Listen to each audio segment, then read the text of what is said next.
As we saw in the last video, internet marketing is for everyone and can apply to many different types of businesses.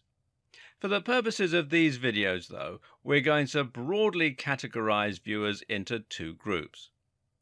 Those with an existing business they want to promote, and those wanting to set up an online business or make money directly through internet marketing. And for now, we're going to concentrate on the second group. If you already have a business, this is still worth watching, but if you're in a rush to get to the good stuff, fast forward to the section on website creation. If your plan is to build an entirely online business and to make money either directly from a blog or perhaps by selling digital products, then the first thing you need to do is to choose a niche, or niche as some people pronounce it. The term niche in this context essentially refers to a subject matter, an industry, and an audience. In other words, a niche can be health or it can be knitting. This is what your blog is going to be about, it's what the products you sell should be about, and it will determine precisely who your business is marketed at.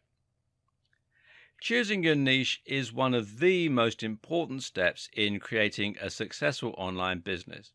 And the reason for this is that it will directly impact the amount of competition as well as the size of your audience. So if your subject is health, then you're going to be going up against millions of other websites, and this is going to make your life very difficult indeed.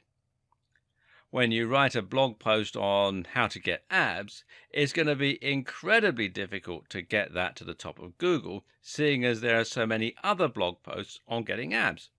Likewise, if you post in a fitness forum and mention your ebook, it's not going to stand out or be interesting because there are so many others. Conversely, though, you also need to avoid choosing a niche that is too narrow. If the niche you chose is earwigs as pets, then it will only be a matter of time before you've marketed to the majority of that audience and there's no one left to buy from you.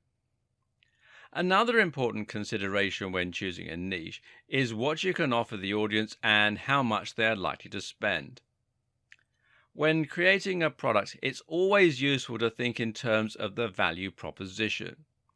Now, this basically refers to what your product is offering to the buyer and what gives it its value, which should be much greater than the face value. When you sell an ebook on getting fit, for example, the value proposition comes from the fact that your buyer will hopefully be much fitter after reading your book and applying the knowledge that they learn.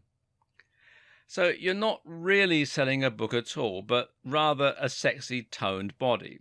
You're selling confidence, you're selling energy first thing in the morning, and you're selling physical attractiveness to the opposite sex. And people are willing to pay for a lot of things, meaning that you can afford to charge more for your ebook.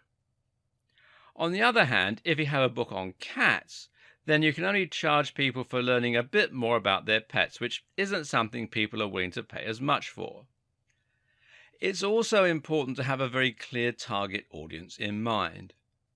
Draw up a buyer persona and think about the exact kind of person who will be interested in your product. Do they have enough disposable income? And do you know where you can reach them in order to market your product? If all that sounds a bit confusing, then the best way to pick a niche is often to find a very big and popular niche with a strong value proposition, and we're talking things like fitness, finance, business, dating, and so on. And then to narrow down to find a specific section within that niche. So, for example, you might have fitness for the over 50s, fitness for nerds, and as a sidebar, nerdfitness.com is a highly popular website. You could have fitness for X condition, whatever you want to put in. Fitness for martial artists, online businesses for students, making money online for stay-at-home mums. The list just goes on. And try and think of something that is as original as possible, while at the same time making sure that there's a big audience there and that you can solve a specific need. At the same time, though, try and choose a niche that you genuinely have an interest in and some knowledge about. And this will help you to write better blog posts, and it will ensure that you don't get bored of your business over time. And this is actually one of the most important tips. So don't be motivated by money alone, or you're likely to find your business lacks staying power.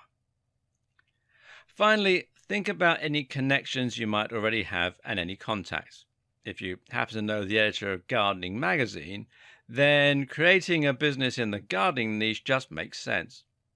Likewise, if you're a prominent member of a big forum dealing with health, then this is a very logical niche to choose, as you'll be able to post about your blog there and hopefully get a big reaction. In short, try to have an entire business plan ready before you even begin writing. Know your strategy, know your end game, and let your niche dictate all that. The next thing you need to do is to create a stunning website. Now, this is highly important, as your website is what's going to create the first impressions for your visitors and give them the confidence to buy from you. Now, this makes all the difference. Think about your own experience, whether you're looking online for a place to eat, for a specific product to buy, or a blog to read. If the website is well designed, then the chances are that you'll feel comfortable there. If the font is large and crisp, then it will be pleasant for people to read. If the logo is well designed and high definition, then it will create trust for your brand. If the navigation is simple and fluid, then visitors will be able to find their way around the site. And if the Buy Now button looks official and secure, then people will be much more comfortable entering their payment details. How many times have you loaded up a website to get some information or to order food, only to be immediately put off by the dated design and leave? Now, don't let this be the experience that your visitors have of your website. Make sure that it looks clean and professional, and don't accept anything that is less impressive than the very top players in your niche. If you want to be taken seriously, then that is what it takes. So, how do you go about creating such a website? Well, the good news is that these days it's very easy with WordPress. WordPress is, of course, a content management system and site building tool. You install it on your server, and this is usually available through the tools provided by your hosting provider, or you can download the files from here at wordpress.org. Be sure to come to wordpress.org, not wordpress.com. Wordpress.com is where they host the site for you. And then you'll be able to log into a backend and choose a theme and layout while adding posts and features easily. And WordPress is by far the most popular tool today for building websites, and it powers many of the biggest brands on the net. For example, some of the BBC websites run on WordPress, as do the blogs that Forbes magazine hosts, and Wired also is run by WordPress. And it's free, and it has a huge number of different features. It has support from a massive online community and nearly endless customizability. In other words, there really is no reason not to use WordPress. It's a tried and tested commodity, and it makes things quicker and faster for you while still resulting in a highly professional looking end product. Now, once you've installed WordPress, you should then look into adding a professional looking theme. Now, thankfully, these can also be added very simply by looking at the themes available through WordPress itself, or by buying them from various theme stores. And a good one is themeforest.net. And you can see here they've got, at the time of making this video, 31,056 website templates and themes. And as you can see here, prices start at around $2, so it's well worth a visit. A professional looking theme with good customization options will generally set you back about $40, and this is a very worthwhile investment, as it can make your site considerably more professional looking, help it to stay responsive so that it fits the size of the display that it's being viewed on, and generally ensure that it's polished and able to compete with those top players. You also need a great logo, which will help you to brand your business and will give you more marketing options. A good logo needs to be unique. It needs to encapsulate what your business is all about, try to communicate the value proposition if you can, and it needs to be crisp and high definition to look professional.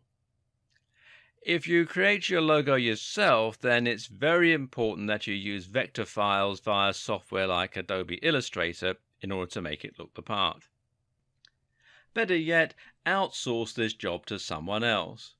Consider using 99 Designs, which is 99designs.com, or if you're in the UK like me, it'll redirect you to 99designs.co.uk, or perhaps Fiverr, which is Fiverr with 2 R's.com.